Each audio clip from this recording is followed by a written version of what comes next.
Yo les amis, c'est Shadow. Aujourd'hui je vous fais une petite vidéo de présentation de mon M14. Donc c'est un custom M14 sur une base Cyma. Il a été entièrement upgradé. À l'intérieur on peut y retrouver la tête de cylindre de M14 en SHS. J'ai un guide ressort sur roulement de chez FPS Software. J'ai un ressort M110 SHS. Je lui ai adapté un piston SHS en 15 dents en acier. Malheureusement il y a eu quelques modifications à faire. J'ai dû limer l'interne de la gearbox parce que ça frottait à l'intérieur. Donc faites attention si vous voulez garder ce genre de réplique. Si vous prenez un piston de chez SHS, ce n'est pas forcément compatible avec les gearbox V7 du moins sur le M14 Cyma. Je lui ai mis une tête de piston SHS silencieuse, une tapered plate V7 de chez SHS également, un kit de roulement SHS et par les conseils de mon ami Chef Pampan, vous pouvez retrouver le lien de sa chaîne dans la description, et intégrer un MOSFET Wargate. Donc c'est un MOSFET qui a la particularité d'être branché sur le câblage. Donc ici en l'occurrence, donc ici, je ne sais pas si vous allez bien voir, un Warfet de chez Gate. Donc ce MOSFET est très sympa, il permet pas mal de choses, notamment bloquer la réplique en semi. Là, ce qui a été mon cas, j'ai volontairement supprimé le sélecteur de tir, puisque cette réplique de base peut tirer en full auto et en semi-auto.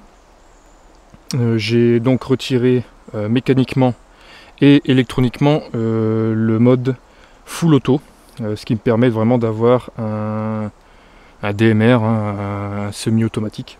Alors la réplique est pile poil à 400 fps avec mon grammage de jeu, donc là en l'occurrence j'utilise de la 0.28. Sur la partie avant on peut retrouver des bipieds de chez Vector Optics. Donc très bons bipieds. Bon, ils sont un petit peu lourds, ça alourdit un peu la réplique. Là on est sur une réplique au total qui est aux alentours de 6,5 kg. Donc on est sur un custom avec une crosse bois que j'ai réalisé. Donc ce qui alourdit un petit peu la réplique, mais ça lui donne un look très sympa et un look unique pour ce petit M14.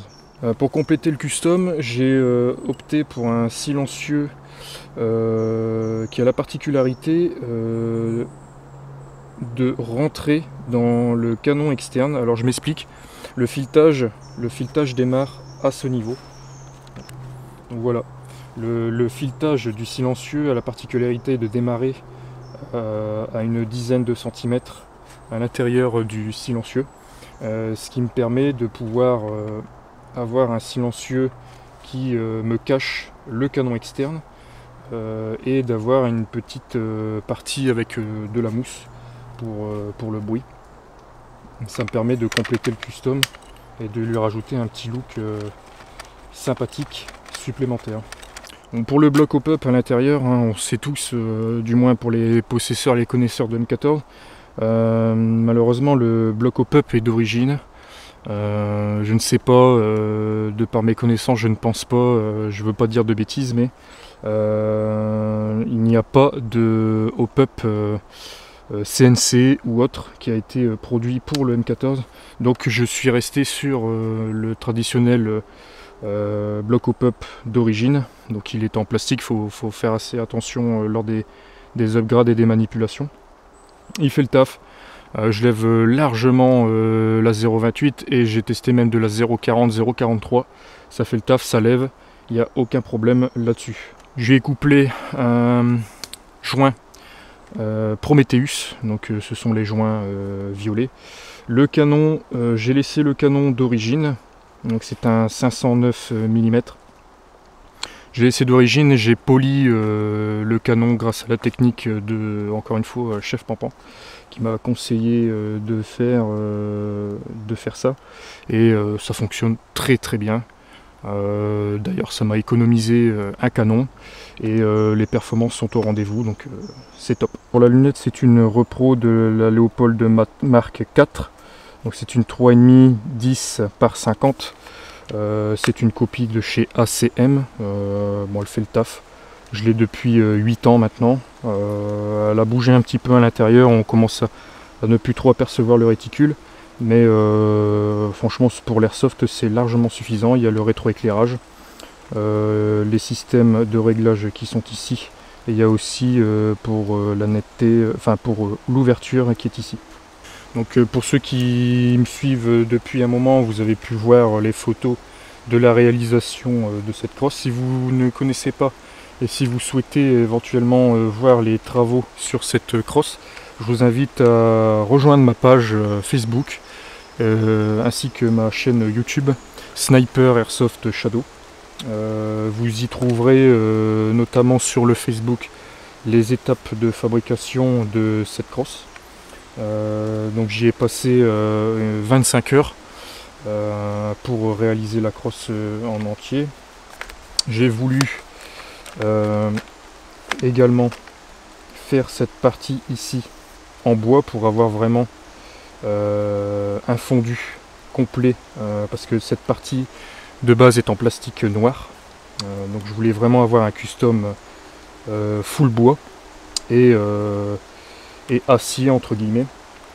Sur cette réplique, comme elle est électrique, il y a eu un évidement à faire à l'intérieur ici pour pouvoir y loger une batterie. Donc moi avec mon upgrade je peux me permettre de mettre des 11-1 en petit stick de ce modèle. Ça me permet de pouvoir rentrer la batterie à l'intérieur, de le brancher sur leur Wargate et de fermer.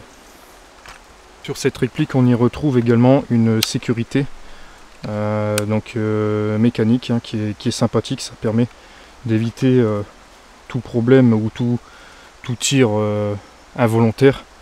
Donc moi je prends le réflexe de l'utiliser, c'est assez pratique. Ça permet vraiment de bloquer la gâchette. Pour les chargeurs, j'utilise les chargeurs de type mid-cap. Donc c'est des 140 coups de mémoire.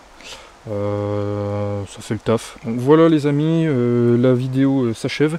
J'espère que vous avez apprécié cette vidéo, cette petite vidéo de présentation de mon M14.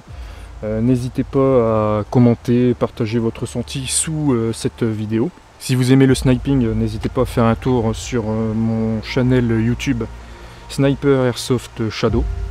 Vous y trouverez des scope cam, des parties en assaut également.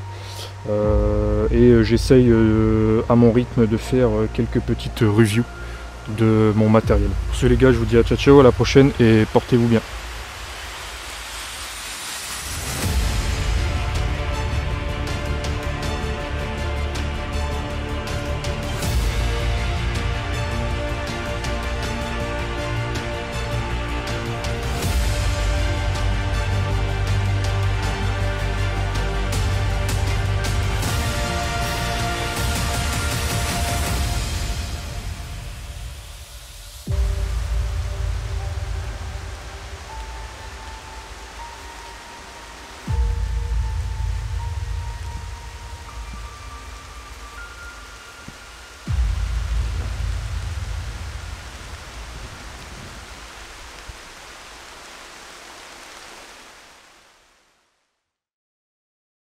La pluie s'est invitée dans ma vidéo.